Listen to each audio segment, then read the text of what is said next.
मोदी साहब आए हैं तो किस तरीके से और कितने भरपूर तैयारी करके वो आए हैं। अमेरिका अब ड्रोन देगा इंडिया को, अगला नया ये उनका मंसूबा बन रहा है।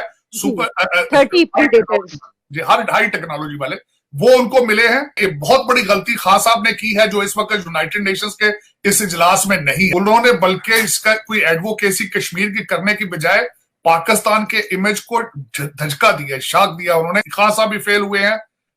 सबसे ज्यादा कामयाब इस वक्त जो सारी इंटरनेशनल मूवमेंट थी उनमें मोदी साहब। रिग्रेसिव थिंकिंग के साथ जो देश आतंकवाद का पॉलिटिकल टूल के रूप में इस्तेमाल कर रहे हैं, उन्हें ये समझना होगा कि आतंकवाद उनके लिए भी उतना ही बड़ा खतरा है।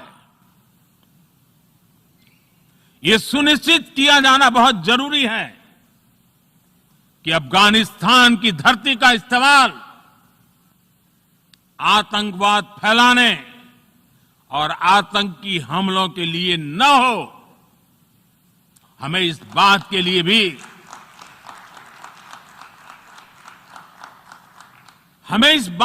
भी सतर्क रहना होगा कि वहां की नाजुक स्थितियों का कोई देश अपने स्वार्थ के लिए एक टूल की तरह इस्तेमाल करने की कोशिश न करें।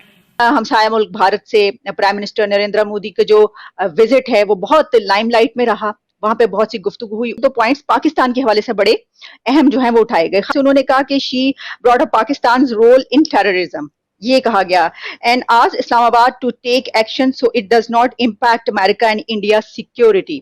तो ये एक ऐसा चीज है, वैसे तो जाहिर है कि माजी में भी इस तरह के वहां से सवालात उठाए जाते रहे, लेकिन अब उस जगह पर पहुंचकर वाइस प्रेसिडेंट के साथ इस तरह की गुफ्तगू, तो आप क्या समझते हैं कि इसको कैसे देख रहे हैं? दूसरा ये भी कि पाकिस्तान का इस हवाले से अब क्या जवाब होना चाहिए या क्या पॉइंट ऑफ व्यू होगा? मोदी साहब आए हैं तो किस तरीके से और कितने भरपूर तैयारी करके वो आए हैं। एक तो वो पूरा फुल फ्लैज जिस तरह आंटराज उसके साथ यहाँ पे Washington DC is full of Indian journalist right now. हर दूसरे चौक में न्यूयॉर्क में और वॉशिंगटन डीसी में देखा गया है इंडियन कैमरामैन जो है वो लेकर बैठे हैं। और जो कमला हैरिस की स्पीच के बारे में आपने बात की है, उसको वो हर इंडियन चैनल ने उसको कहा है इंडियन डिसेंट वाइस प्रेसिडेंट। कमला हैरिस ने भी टेररिज्म को आइडेंटिफाई किया। टोनी बिल्कन इससे पहले जब कांग्रेशनल हियरिंग में गए तो उन्होंने भी जाके वहां पे पाकिस्तान को एक्यूज किया वर्ड यूज करके हार्बरिंग, और उन्होंने कहा कि सेफ हेवंस प्रोवाइड करते रहे हैं पाकिस्तान पिछले 20 सालों से। तो इस वक्त ये पूरी एक फुल कैंपेन है जो इसकी बड़ी तैयारी की गई। जो इस वक्त मिस्टर शंकर जो उनके फॉरेन मिनिस्टर, शंकला उनके secretary state, secretary foreign office के उनके एम्बेसडर, सारा एक पूरा आंट्रास जिस तरीके से तैयारी के साथ आए हैं, मैं अफसोस के साथ ये कहूंगा कि हमें उसके सामने ना हमने तैयारी की है ना कोशिश की है, बल्कि और इसमें सिर्फ एक दफा नहीं है उन्होंने। हम तो जा ही नहीं रहे ना, यानी हम तो वहां पे तो विजिट तो ऐसा उन्होंने तो शहरियार आफरीदी को भेज दिया प्राइम मिनिस्टर ने, और खुद तो वो जा ही नहीं रहे, तो तैयारी क्या होगी? उन्होंने बल्कि इसका कोई एडवोकेसी कश्मीर की करने की बजाय पाकिस्तान के इमेज को धचका दिया, शाक दिया उन्होंने।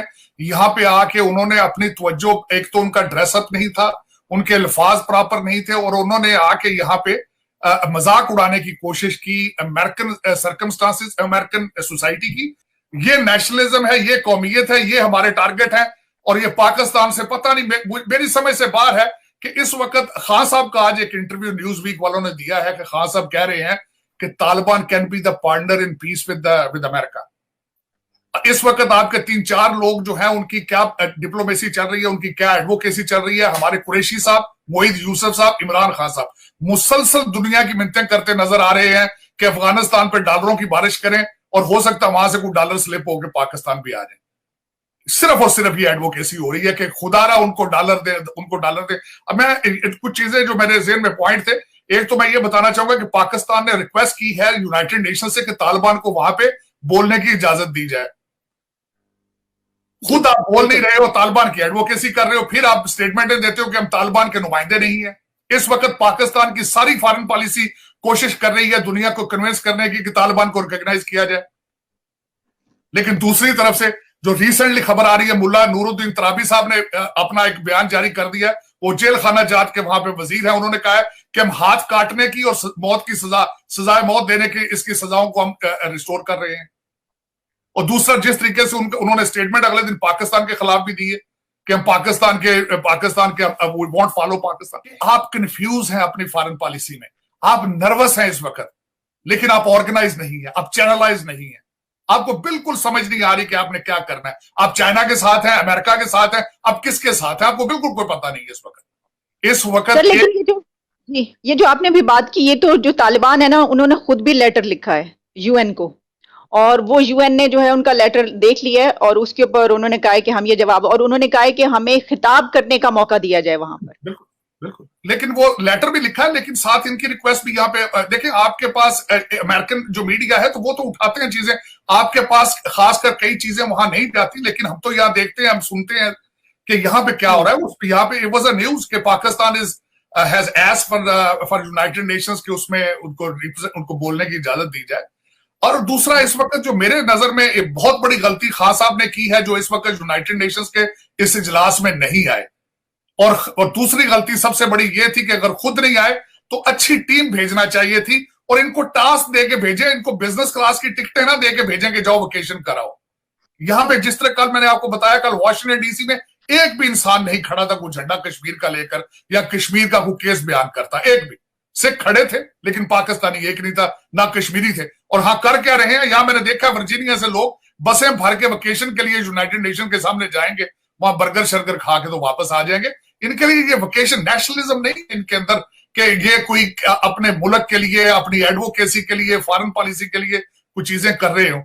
और यहाँ आते हैं, अपने रिश्तेदारों दोस्तों के साथ बैठते हैं, खाबे करते हैं, बारबेक्यू उनके बैकलॉन में करते हैं, और फिर वापस उनके अपने फैमिली के लिए तोहफे लेते हैं, कुछ यहां से लेते हैं, कुछ कतर से लेते हैं, तो वापस चले जाते हैं। इनके मेरा मकसद है कि इस वक्त बिल्कुल पाकिस्तान पे यारो मददगार खड़ा है, बिल्कुल। इस वक्त मैं थोड़ा सा डिस्कस करना चाहता था कि आप कि इंडिया किस स्पीडों पे चल रहा है। इंडिया फ्रांस के साथ बात हो रही है मिकराह की, इंडिया रशिया के साथ नए रिलेशनशिप डेवलप कर रहा है। यहाँ पे मोदी साहब आए हैं, उन्होंने जापान के प्रीमियर के साथ मिले हैं। एक में उसमें तशवीश थी मेरे लिए कि एक सीईओ जो उनको मिला है वो आर्मामेंट ड्रोन्स के हवाले से, अमेरिका अब ड्रोन देगा इंडिया को, अगला नया ये उनका मंसूबा बन रहा है। सुपर 30 जी, हर हाई टेक्नोलॉजी वाले वो उनको मिले हैं। और मैं हैरान था जो इस वक्त, खैर यहाँ पे अमेरिका में एक फैशन भी है, और इस वक्त कई फॉर्च्यून 500 कंपनीज जिसमें गूगल है, माइक्रोसॉफ्ट है, इन सबके सीईओ जो हैं वो इंडियन हैं और वेरी नेशनलिस्ट हैं। हमारे यहाँ पे अगर किसी पाकिस्तानी के पास 4 पैसे आ जाएंगे तो अपने आप को पाकिस्तानी नहीं समझता। ये सबसे बड़ा फर्क है। जो इंडियन होते हैं वो एक तो नेशनलिस्ट है, और दूसरा मैंने आपको बताया था कि एक मूवमेंट, इंटरनेशनल मूवमेंट चली थी नेशनलिज्म के हवाले से, मूवमेंट चली थी जिस तरह अरब स्प्रिंग थी। कई मेजॉरिटी मूवमेंट से खत्म हो चुकी है। खान साहब भी उसी मूवमेंट का एक हिस्सा से तब्दीली का नारा लगा के आए थे। थर्ड पार्टी को ट्राई किया गया था, लेकिन खान साहब भी फेल हुए हैं। सबसे ज्यादा कामयाब इस वक्त जो सारी इंटरनेशनल मूवमेंट थी उनमें मोदी साहब कामयाब है। उन्होंने हिंदुत्व का आइडिया दिया और सारे हिंदूज को एक झंडे के नीचे इकट्ठा कर दिया। तैयारियां हो रही हैं बिल्कुल कि किस तरह कार्नर किया जाए और किस तरीके से अफगानिस्तान का मलबा सारा जो है वो पाकिस्तान पर डाला जाए। आपको एक कंप्रीहेंसिव कैंपेन की जरूरत है, आपको लीडरशिप की जरूरत है, और लीडरशिप ऐसी होनी चाहिए जो नेशनलिस्ट हो। और वेस्ट को मैं यहां पे एक और पॉइंट ऐड करना चाहूंगा। आलिया खान साहब हमेशा कहते हैं कि वो ऑक्सफोर्ड के पढ़े हैं, वेस्ट में रहे हैं, वेस्टर्न जानते हैं उनको डील करना। तो ये डील कर रहे हैं आप कि आप शहरयार अफरीदी को अपना नुमाइंदा बना के आप यहां पे भेज देते हैं और वो पाकिस्तान सारे के सारे की जगहजाई कराता है। ये आपका वेस्ट के बारे में आइडिया है कि एक तालिबानी माइंड का बंदा भेज दें और वो यहां पे आके यहां पे अमेरिकन बच्चियों को देखे और होमलेस का मजाक उड़ाए। जो पहली दफा अमेरिका आया है, और सबसे बड़ी बात बताऊं, उसकी एंट्री नहीं हो रही थी, इमिग्रेशन वालों को सेटिस्फाई नहीं कर सका। कौंसल जनरल ने जाके गारंटी दी लिख के, तो तब वो एंटर हुआ है अमेरिका में। और निकलते ही सीधा गया है वो लिवाइस की शर्ट पहन के, कॉलरलेस, हाफ स्लीव। मैं समझता हूं कि उसको इतना नहीं पता कि प्रोटोकॉल क्या होता है कैमरे के सामने जाने के। तो वो हाफ स्लीव शर्ट पहन के जिस तरह एक्सरसाइज में होता है, और वहां जाके उसने इतना लंबा चौड़ा भाषण दिया है, हर इंडियन चैनल ने उसको उठाया। और हम पाकिस्तानी अमेरिकन यहां पे शर्मिंदा है कि this is the best we can offer, जो कि कश्मीर का केस आके लड़ रहे हैं।